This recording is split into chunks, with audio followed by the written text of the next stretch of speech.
Chapter 5 of Pope Adrian IV, An Historical Sketch by Richard Raby. Chapter 5. While Frederick was yet fighting his way home through Italy, Adrian came to face about and confront another foe in William, the Norman King of Sicily. William had lately succeeded his father Roger, a wise and able monarch, to whom, however, his son, as so commonly happens, bore no sort of resemblance. But by his incapacity and total subjection under the influence of a profligate favorite of low birth named Raby, soon threw the state, which Roger had left in so prosperous a condition, into the worst disorder. The breach between him and the Pope arose out of a letter which the latter had occasion to address to the king at Salerno, in which the royal title was omitted, and that of mere lord substituted. Adrian did this because William had assumed the crown of Sicily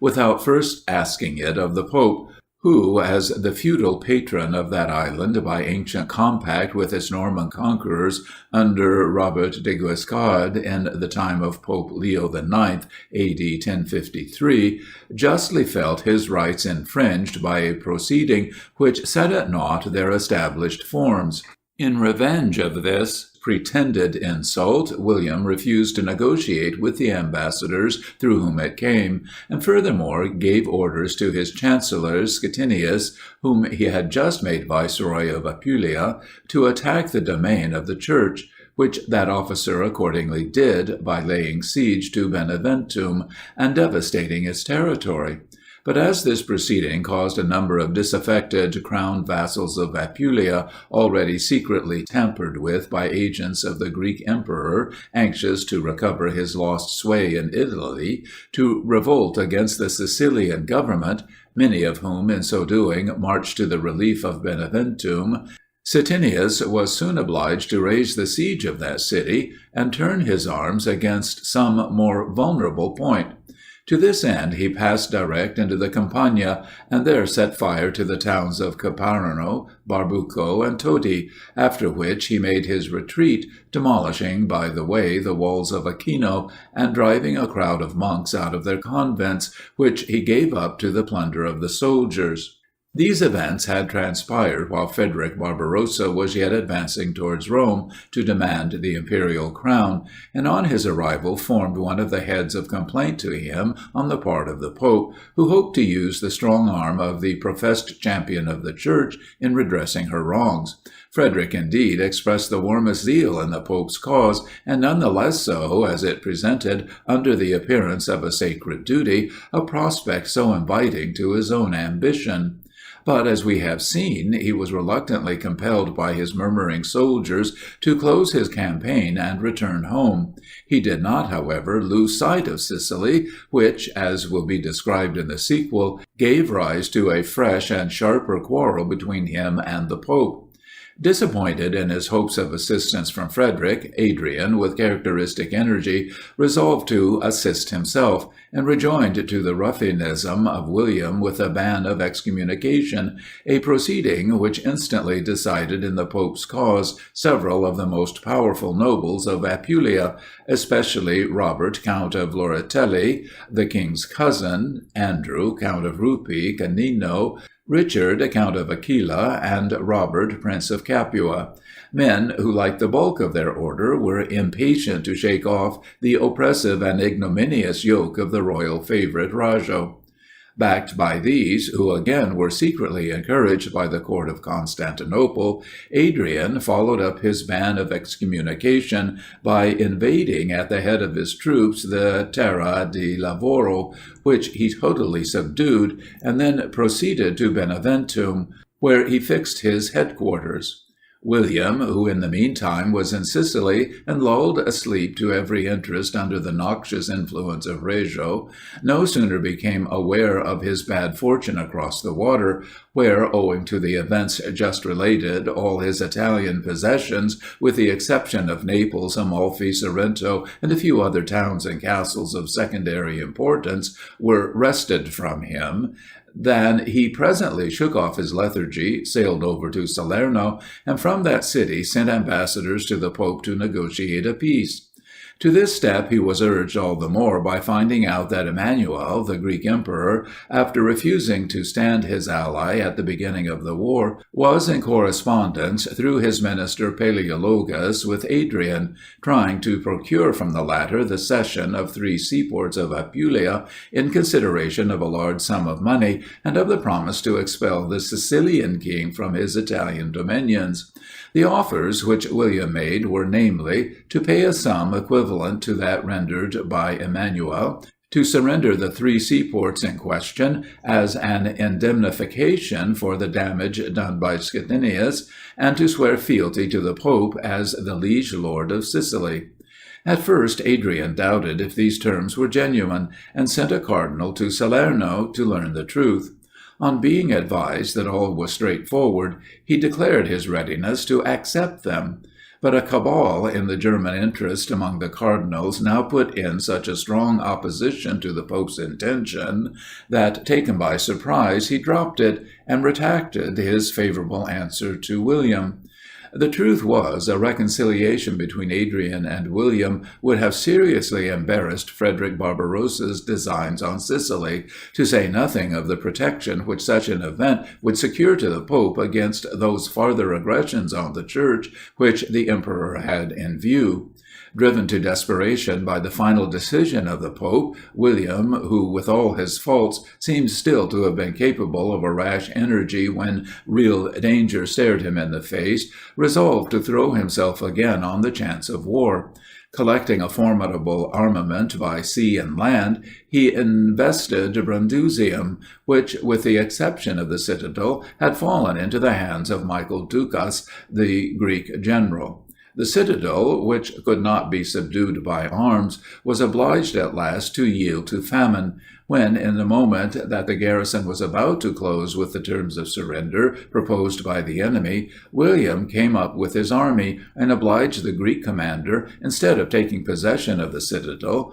to face about and fight a pitched battle for the town. The struggle was obstinate and bloody. Fortune often changed sides, but at last declared for the Sicilians, into whose hands Ducas himself fell. The recovery of Brundusium, which followed this victory, seasonably placed at William's disposal a number of rich Greek captives, whom he sent to Palermo, much ready money and precious property, besides ships and stores. A crowd of Apulian malcontents had also the misfortune to fall into his power, on whom he did not fail to wreak his vengeance, by executing some, blinding and maiming others, and selling the rest into slavery. Flushed with this success, he next marched to Bari. Here he met with no resistance, but on the contrary an affecting appeal to his mercy in the spectacle of the citizens coming out before him, dressed in sackcloth, in token of submission. So solemn a humiliation, however, could not atone in the king's eye for their crime in having demolished the citadel of the town, because it refused to turn disloyal when the rebellion first broke out. To their entreaties for pardon he sternly replied that he should deal out strict justice to them, that as they had not spared his house, he should not spare their houses. A respite of 2 days only was allowed them, in which to quit their homes with their goods. Upon its expiration, the entire city, with its walls, was reduced to a heap of ruins. Struck with terror at so cruel a vengeance, the rest of the revolted Apulian towns hastened to send in their submission, whereupon William turned his arms at once against Beneventum, where not only the Pope, but also Prince Robert of Capua, and several other leaders of the rebellion resided. As the king approached, the Prince of Capua, seized with terror, fled, but with so little caution as to fall into an ambush set for him by his vassal and fellow rebel, Richard, Count of Fondi, who took the prince, his son, and daughter prisoners, and delivered them to his sovereign, by which piece of seasonable perfidy Richard atoned for his treason, and recovered the royal favour. As to Robert, he was shipped off to Palermo, thrown into a dungeon, where his eyes were put out. In this sad condition, however, he did not long survive, as the severity of his treatment soon brought death to his relief. With such melancholy proofs of the mutability of worldly fortune before his eyes, and viewing, moreover, the success of his enemy as a sign of the divine disapprobation of his having been so weak as to refuse terms of peace against his better judgment, Adrian now resolved to lose no time in doing what was yet in his power towards repairing his error, and began by successfully requesting the Sicilian king to give up farther pursuit of his vengeance against the rest of the rebel chiefs still shut up in Beneventum, and to pardon them on condition of their quitting the kingdom.